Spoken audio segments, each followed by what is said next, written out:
Já estamos de volta e vamos conversar a partir de agora em nossos estúdios com o presidente da Comissão de Direitos Trabalhistas da OAB Estado do Piauí, é o Mano Lacerda. É com ele que nós vamos falar de um acontecimento que foi registrado no último domingo. Um ano de vigência das reformas trabalhistas aqui no Brasil. Lá do Mano, seja bem-vindo ao nosso programa. Boa noite, tudo bem com o senhor? Boa noite, tudo bem, muito obrigado. Quero começar lhe perguntando, o senhor acredita que a reforma trabalhista, como está, trouxe algum avanço para o direito do trabalho no Brasil?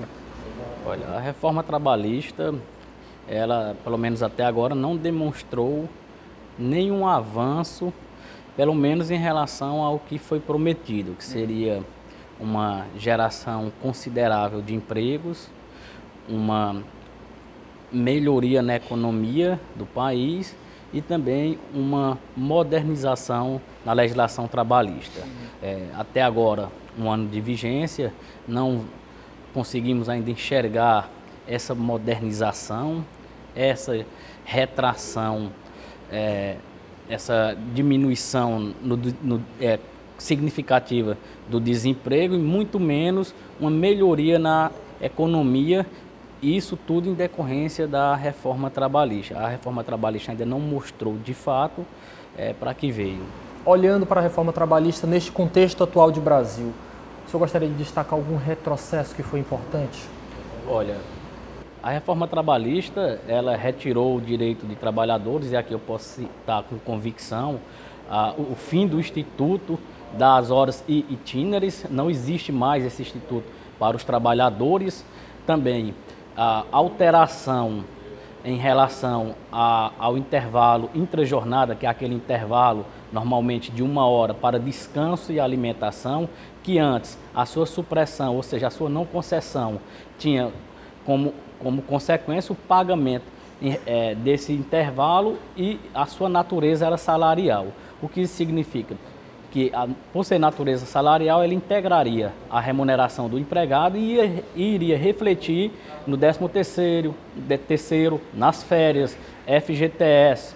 E com a reforma trabalhista não existe o dever ainda de pagar esse intervalo, caso não concedido, porém de forma indenizada, ou seja, esse valor não é mais remuneratório, ele é indenizatório, não reflete mais nessas verbas. Muito ainda tem se falado de enxugar direitos trabalhistas com o próximo governo que vai assumir em 1º de janeiro de 2019. O que ainda dá para enxugar dos direitos trabalhadores? Olha, é bom que se diga que os direitos trabalhistas, eles são direitos mínimos, salário mínimo ou então piso de categoria. E todos os direitos trabalhistas que são reflexos do seu salário inicial ou da sua remuneração, como no caso o salário mínimo, é um 13º em cima do salário mínimo, ou então do piso da categoria, 8% do FGTS em cima do salário mínimo, ou do piso da categoria. Enfim, todos os demais direitos. Em relação a enxugar direitos, se eu não estiver enganado, eu ouvi propostas de uma nova carteira de trabalho, uma carteira verde e amarela, que não se aplicaria, nesse caso, esses trabalhadores, a legislação obreira, a CLT. É bastante preocupante. Temos que ver como será feito essa implantação dessa carteira, caso ela avance. Porque a Constituição ela traz alguns direitos, muitos direitos, aliás, como, por exemplo, as férias anuais. Porém, a CLT que traz a regulamentação, como, por exemplo, da forma de aquisição e perda dessas férias, a proporcionalidade dessas férias. A mesma situação eu posso dizer em relação ao adicional de insalubridade.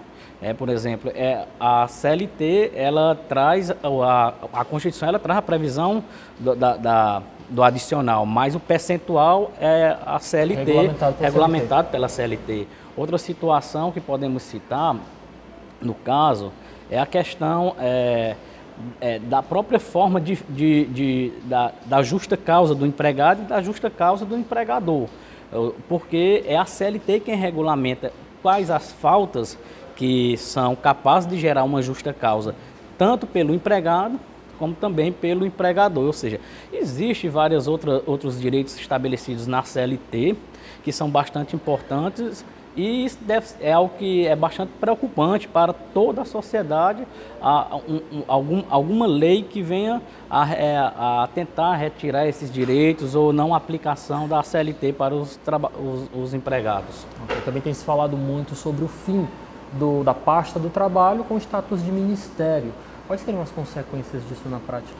Olha, é bastante preocupante. É um ministério que passou por ditaduras e não foi extinto. É um ministério, se eu não estiver enganado, vem desde 1930 e que é muito importante os valores sociais, como os valores sociais do trabalho são fiscalizados por órgãos ligados ao Ministério do Trabalho. É algo preocupante, não só para o trabalhador, como também para o empregador e, enfim, para toda a sociedade. Ok, então a avaliação após um ano de reforma trabalhista não é nada positiva, né? A avaliação não temos aspectos tão positivos ou positivos para comemorar essa vigência, esse 1 ano de reforma trabalhista. Ok, muito obrigado pela sua participação, boa noite para o senhor e volte sempre, tá bom? Muito obrigado, eu que agradeço a participação e estou à disposição. Ok, muito obrigado. E você de casa confere no próximo bloco